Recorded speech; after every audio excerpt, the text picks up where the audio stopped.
Selamat malam, saudara semua. Salam secangkir kopi. Mari kita ngopi bersama sambil kita sharing tentang kehidupan. Malam hari ini kita akan membahas tentang apa yang sering terjadi pada hidup kita atau pada diri kita, yaitu adalah kegagalan. Nah, kenapa gagal? Kenapa berhasil? Kenapa ada orang yang gagal dan banyak orang yang gagal, tapi sedikit yang berhasil? Nah, yang pertama kita harus paham dulu bahwa kegagalan itu adalah proses dan keberhasilan adalah proses. Jadi sebenarnya keberhasilan itu bukan suatu tujuan atau bukan akhir, karena setelah berhasil orang bisa gagal lagi, bisa hancur lagi. Nah, itu yang harus dipahami. Terus yang kedua yang harus dipahami dari istilah kegagalan adalah bahwa kegagalan jauh lebih banyak dialami daripada keberhasilan. Contohnya misalnya orang ingin menjadi artis.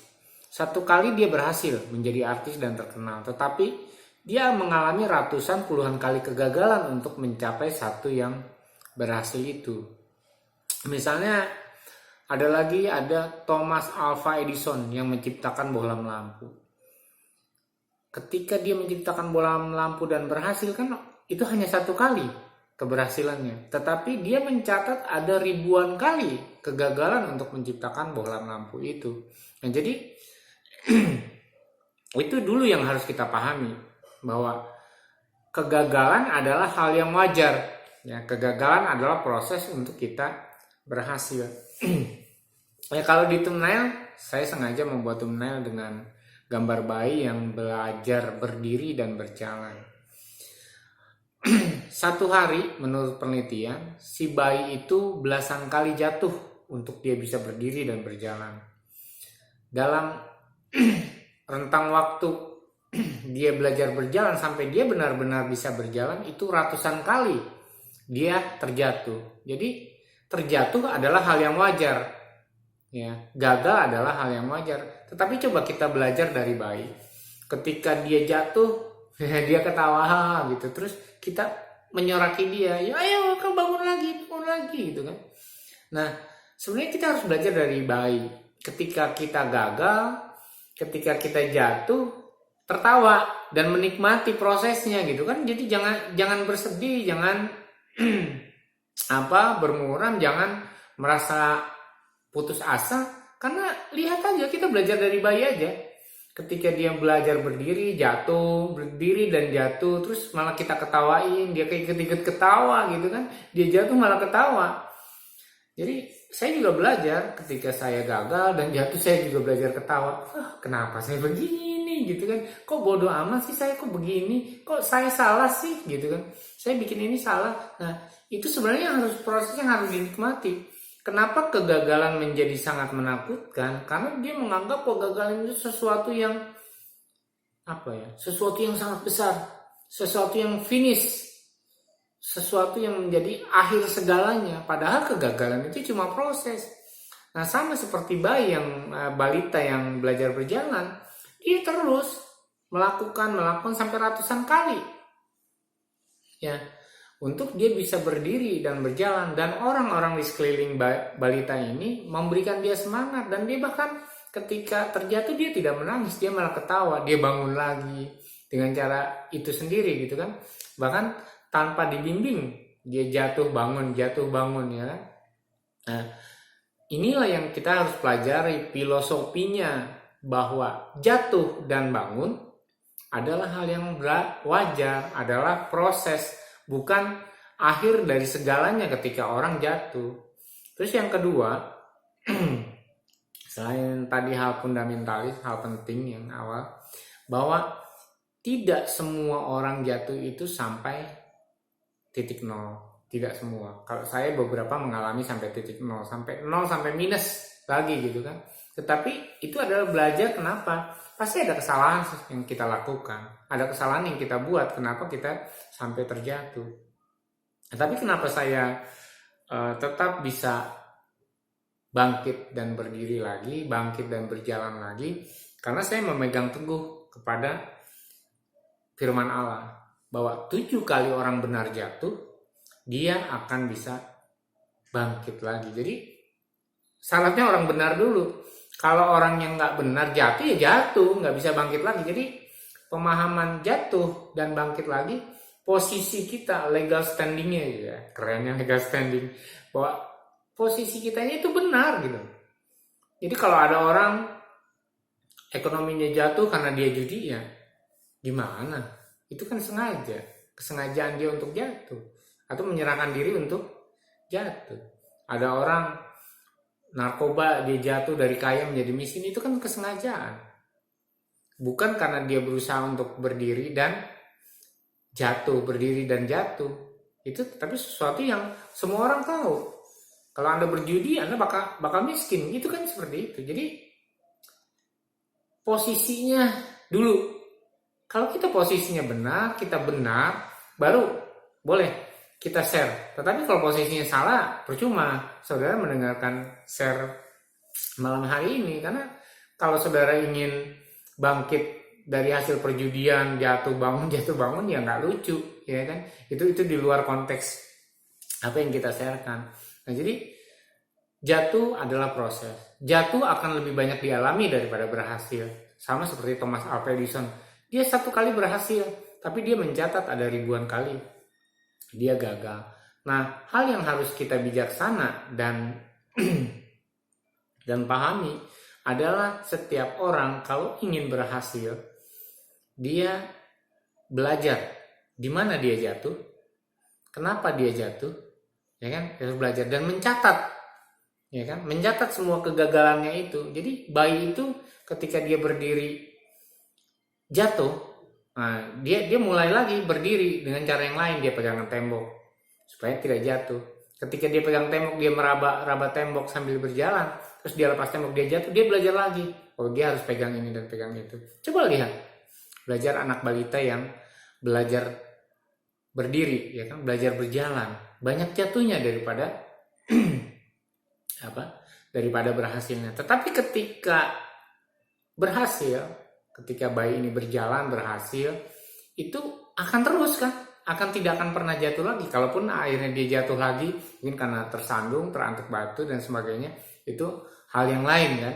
Tetapi ketika belajar, jatuh itu wajar. Tapi ketika kita berhasil dan jatuh, pasti ada sesuatu. Karena itu ada prinsip bagaimana kita berhasil bangun dari kegagalan, kita berhasil bangun dari kejatuhan dan tidak jatuh lagi. Yang pertama adalah tujuan. Nah, ketika kita punya tujuan yang benar, ya kan, yang baik, yang tadi seperti ya jangan ingin berhasil dengan hasil judi misalnya, contoh ya itu tidak benar gitu kan, tidak baik, jalannya yang tidak baik. Nah, makanya ketika tujuannya benar, pasti itu tadi 7 kali orang benar yang jatuh, Tuhan akan angkat lagi, bangkitkan lagi, ya kan. Itu yang pertama, tujuannya benar, bahwa kita orang benarnya. Tapi kalau kita lakukan yang salah, ya jatuh, ya wajar, jatuh terus dan tidak pernah bangkit lagi, itu wajar. Yang kedua adalah cara kita menjalaninya. Kenapa kita jatuh? Pasti ada cara yang salah yang harus kita pelajari. Karena itu Thomas Alva Edison mencatat setiap kegagalan dan tidak mengulangi lagi. Jadi kalau dia membuat ini ternyata gagal, nah dia ganti cara lain, sampai ribuan kali ganti cara gitu kan, untuk dia berhasil. Dan akhirnya berhasil karena semua kegagalan, cara-cara yang salah itu dia catat, dia ingat. Sama seperti balita ini, ketika dia berjalan, dia mau berdiri langsung jatuh, ya kan? Dia berjalan langsung jatuh, ya kan? Nah, dia pasti mikir dengan cara lain supaya dia tetap bisa punya keinginan berdiri, berjalan. Nah, itu yang harus sangat penting untuk kita lakukan, yaitu caranya. Caranya harus kita catat. Kenapa cara kita salah? Kenapa kita usaha akhirnya bangkrut? Karena kebanyakan pinjam uang kan. Misalnya nanti kita bahas di sesi tentang bisnis ya. Itu salah satunya.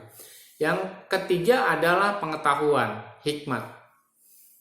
Kadang-kadang kita merasa pintar, nonton YouTube sekali udah ingin usaha, baru ikut seminar sekali sudah ingin memulai usaha. Saya bilang, saya trainer. 99% orang yang saya training itu ngalami kegagalan. Karena dia merasa pintar, sudah dapat ilmunya, sudah modulnya itu sudah di luar kepala, ya kan? Coba saudara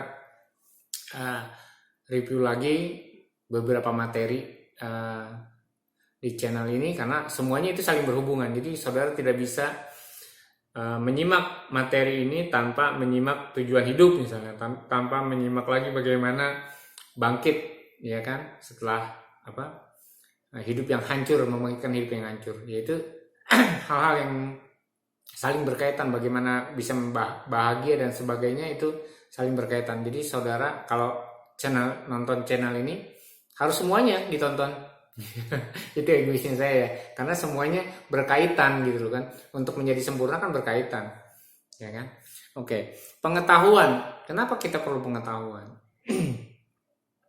Tanpa pengetahuan kita tidak bisa buat apa-apa. Orang ingin ingin mencangkul, menanam cabai, itu harus ada pengetahuannya, harus ada hikmat.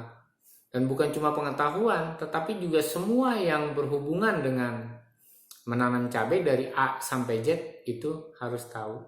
Nah, bukan hanya pengetahuan tetapi juga hikmat. Hikmat adalah bagaimana cara mengatasi keadaan. Nah, pengetahuan dan hikmat ini akan bisa kita dapatkan dengan sempurna ya. Akan kita bisa dapatkan dengan sempurna kalau kita mengenal Allah. Jadi Allah akan memberitahukan kepada kita hal-hal yang spesifik. Kalau pengetahuan kan kita bisa baca dari buku, nonton dari YouTube, baca dari Google, kan gitu, seperti itu. Itu pengetahuan, tetapi hikmat, ya kan? Misalnya, bagaimana menanam cabai? Ya, saudara hanya bisa nonton YouTube menanam cabai, tetapi mungkin tanah di mana tempat saudara akan menanam cabai itu akan berbeda. Ada puluhan macam tanah loh. Jadi kalau mau sempurna ilmunya ya belajar tanah dulu, belajar macam-macam cabai dulu bibitnya, belajar banyak. Nah, karena itu kan perlu hikmat. Perlu hikmat dari Allah. Kita takut akan Allah, kita mengenal Allah, maka Allah yang memberikan hikmat. Jadi ini ada cerita lucu tapi kenyataan tentang hikmat. Jadi ada orang lulusan SD, dia iseng-iseng ikut tender bikin bangunan karena dia tukang bangunan gitu ceritanya. Wah, masa saya nggak bisa sih? Lalu ketika disuguhkan suatu denah bangunan, dia tidak tahu bagaimana membuat maketnya, yang membuat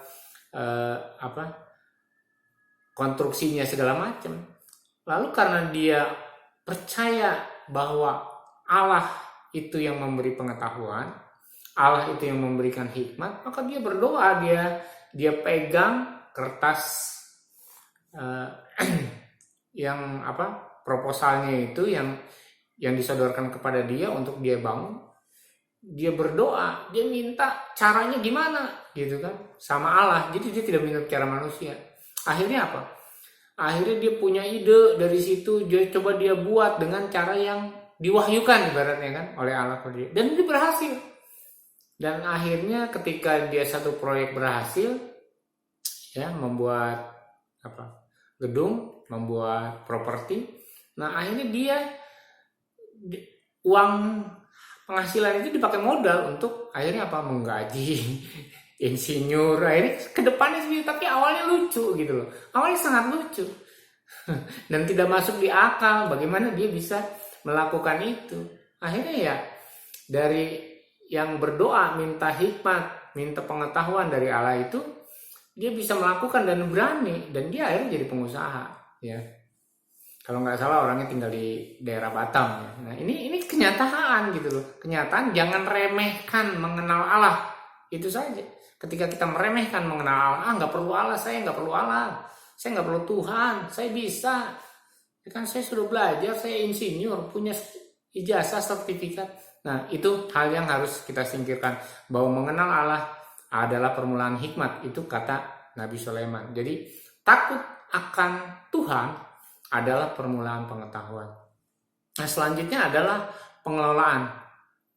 Bagaimana supaya kita tidak jatuh, atau ketika kita jatuh kita bisa bangkit lagi, adalah pengelolaan.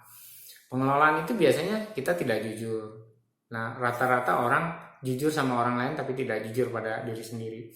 Jadi hal yang harus dilakukan adalah setia dalam perkara kecil. Ya, dalam perkara yang kecil itu sangat setia. Ketika kita setia pada perkara kecil, berhasil dikasih tanggung jawab yang kecil, maka Allah akan memberikan kita tanggung jawab yang besar. Manusia tidak bisa mempromosikan kita, tetapi kalau Allah tahu bahwa kita jujur, Allah lah yang akan mempromosikan kita kemana-mana. Jadi saya punya teman juga banyak usaha, dan saya sendiri ngalamin banyak usaha. Ketika saya berusaha jujur dalam bisnis saya, segala macam, saya juga bingung. Banyak orang-orang datang ke saya, gitu kan, ke Angel Nursery. Saya punya usaha Angel Nursery. Nah, itu yang saya tidak kenal, tapi pengusaha-pengusaha kaya gitu kan, proyeknya besar-besar. Dari mana mereka tahu saya, ya? Dari mana mereka tahu? Dan rata-rata mereka tidak direkomendasikan oleh customer saya. Berarti siapa yang merekomendasikan saya ke mereka? Yaitu Allah. Jadi saya kadang berpikir begini, ketika saya berdoa sama Allah, lalu Allah yang mencarikan customer datang. Jadi saya selalu bersyukur setiap kali ketemu customer, siapapun dia, ya kan, siapapun orangnya, orang itu diutus oleh Allah untuk menjadi berkat buat saya, ya kan, untuk memberikan saya nafkah. Jadi dipakai gitu kan, dipakai oleh Allah sebagai alat bagi dia untuk membagi rezeki kepada saya, untuk memberikan rezeki, yaitu Allah memakai orang untuk memberikan rezeki, karena Allah tidak mungkin menurunkan uang dari langit gitu kan.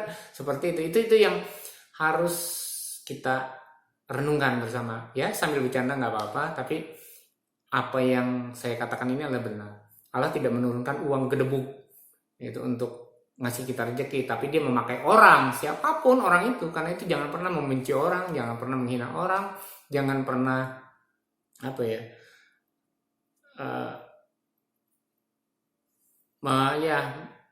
tidak peduli sama orang, karena siapa tahu orang itu akan menjadi alat di tangan Allah untuk memberikan rezeki kepada kita. Jadi